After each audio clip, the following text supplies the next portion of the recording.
para mim é vida. Sem ela, acho que não existe. Eu não posso existir.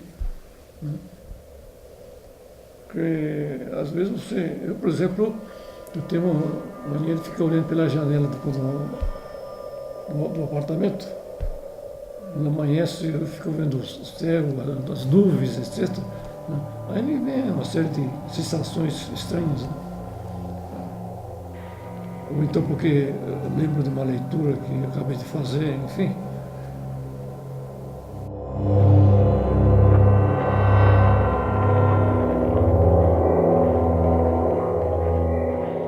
O nascimento é 33. Não, é o seguinte, no meu registro de nascimento, eu tenho uma data, um ano. Mas na verdade eu nasci antes. Porque meus pais não tinham ideia de voltar para o Japão. Então, por que eu vou registrar o meu filho aqui no Brasil se eu não vou ficar aqui?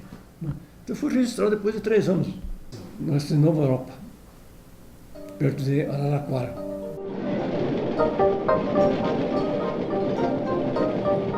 Nasci justamente no dia da morte de Camões. Quando eu estava no primário, eu te chamava meu nome. O meu nome é Yoji. E a pessoa ficava brincando comigo. E hoje, o que vai acontecer?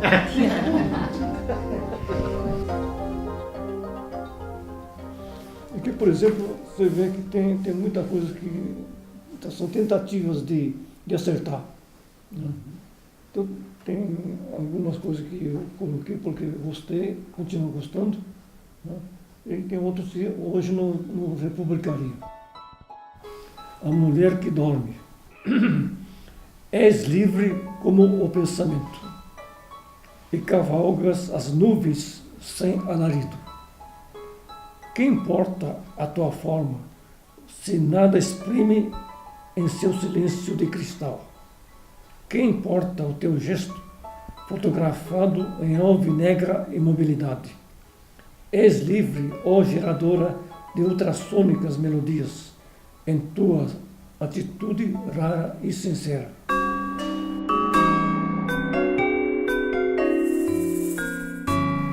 Já fui um leitor assíduo de Fernando Pessoa, mas quando o problema dos heterônimos começou a agitar demais, aí eu desliguei de Fernando Pessoa. Tudo que aquilo que me cheira a novidade, né? Coisa assim de moda, eu procuro me distanciar. Eu tenho raiva de coisa de moda. Então aí, Fernando Pessoa pode ser que volte, né, a me interessar por ele, mas no momento não. A crítica literária, afinal de contas, acabou me distanciando. Dois autores, né, que me marcaram muito. O espanhol, o Garcia Lorca. Sim. Né? Outro, o Paul Eluard, que morreu logo depois da Segunda Guerra. Né? São duas figuras que me marcaram. E até hoje, né, ainda continuo lendo e me deliciando com os textos dele. O que me aproximou do Eluard foi o surrealismo. A liberdade com que ele manejava as palavras, né? Jogava assim a torta à direita, aparentemente sem sentido, mas tinha sentido.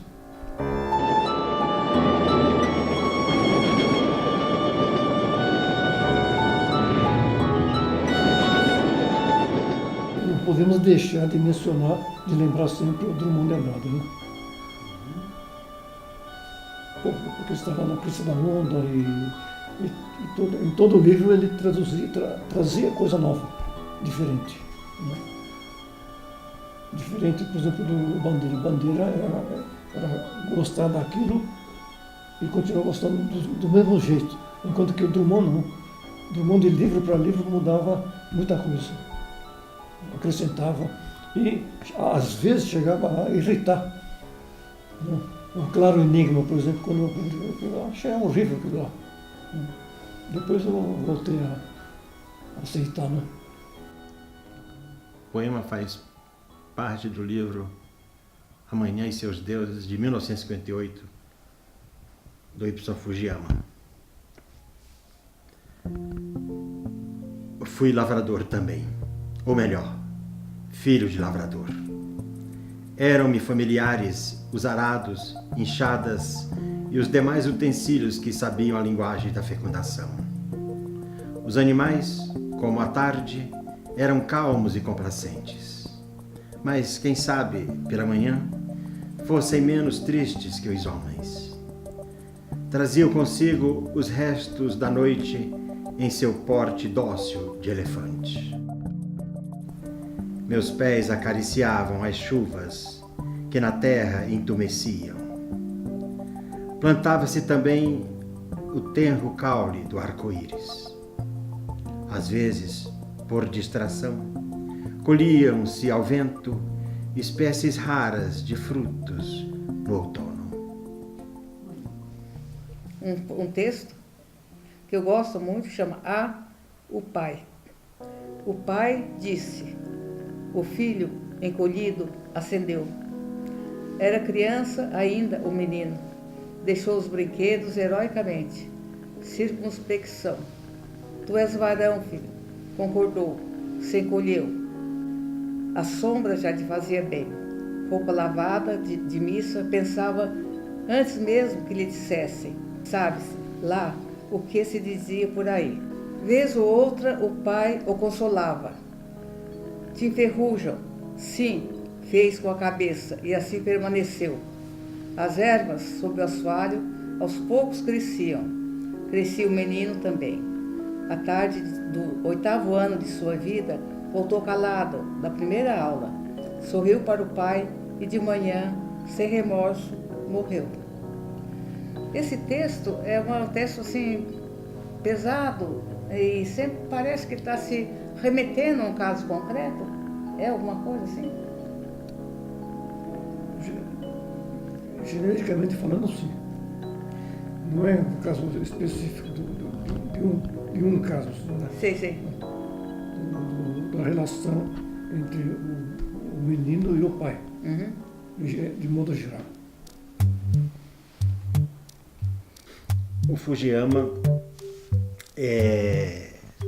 que eu conheci nos anos 70, ele como jurado lá do concurso de poesia falada da Revista Escrita, e um concurso que, na realidade, eu participei muito.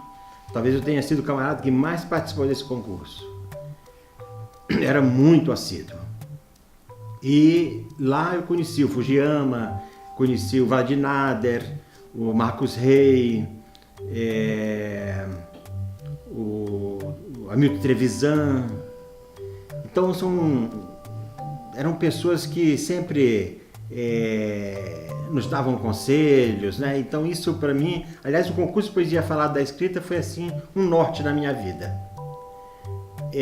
Foi um momento importante porque foi aí que eu conheci essas pessoas que já atuavam com a literatura, né? Eram poetas, enfim, eram escritores, né? Então isso foi muito marcante. E aí então eu conheci o Fujiyama e vim ter relação com, e sabia que era um poeta, né? E vim ter relação com a sua poesia já nos anos 70, particularmente com Amanhã e Seus Deuses.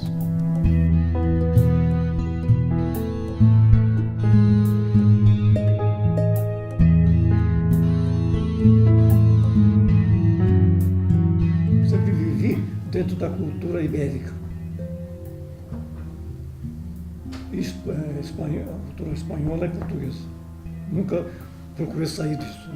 Mas acho que não adiantou, né? Não. O Fujiyama pega uma poesia e ele fica assim meia hora, assim, parando, em cima daquele texto, etc. E eu fiquei quieta ali olhando toda aquela contemplação. E nós passamos a trabalhar fazendo a revisão dos poemas para sair numa revista japonesa, a seleção, né?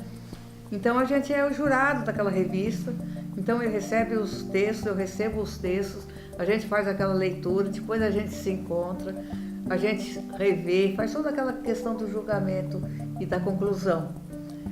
E o que me impressionou sempre foi ver assim como fui cauteloso na seleção, assim de pesquisar mesmo, profundamente.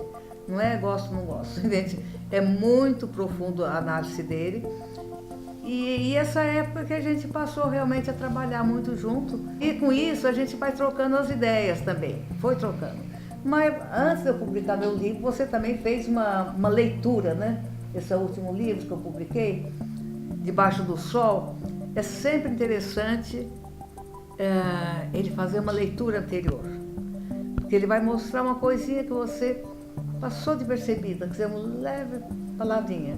E isso daí também já está dentro dos meus roteiros de sempre estar colocando a poesia para antes do livro sair, a gente já dá uma pesquisada, já dá uma analisada. Então eu acho que essa parte teórica, essa parte de crítica, entre aspas, crítica, é muito, muito forte. Agora que a questão deles continuar escrevendo ou não, foi uma coisa que foi cobrada durante muito tempo, né, por exemplo? A Valdiza Rússio Camargo Guarnieri, que é a nossa amiga em comum, falava direto para ele, quer dizer, falava direto para o Fujiyama, sempre cobrando, sempre cobrando. E ficou assim devendo, entre aspas, para todo esse grupo de pessoas que leram, que gostam da poesia dele, por que ele exatamente parou. Se ele teve um livro muito bom, teve uma repercussão muito boa, a repercussão desses livros da época foram muito boas. E além dele sair do livro, também saiu do meio cultural, digamos. Se bem que, embora tivesse deixado de publicar, eu sempre convivi com o pessoal. Isso, né? Graças aos amigos, né? O Homem e o Chão, um fragmento. Fui lavrador também, ou melhor, filho de lavrador. Eram-me familiares os arados, enxadas e os demais utensílios que sabiam a linguagem da fecundação. Os animais, como a tarde, eram calmos e complacentes. Mas, quem sabe, pela manhã, fossem menos tristes que os homens. Traziam consigo os restos da noite em seu porte dócil de elefante. Meus pés acariciavam as chuvas que na terra entumeciam. Plantava-se também o tenro caule do arco-íris. Às vezes, por distração, colhiam-se ao vento espécies raras de frutos no outono.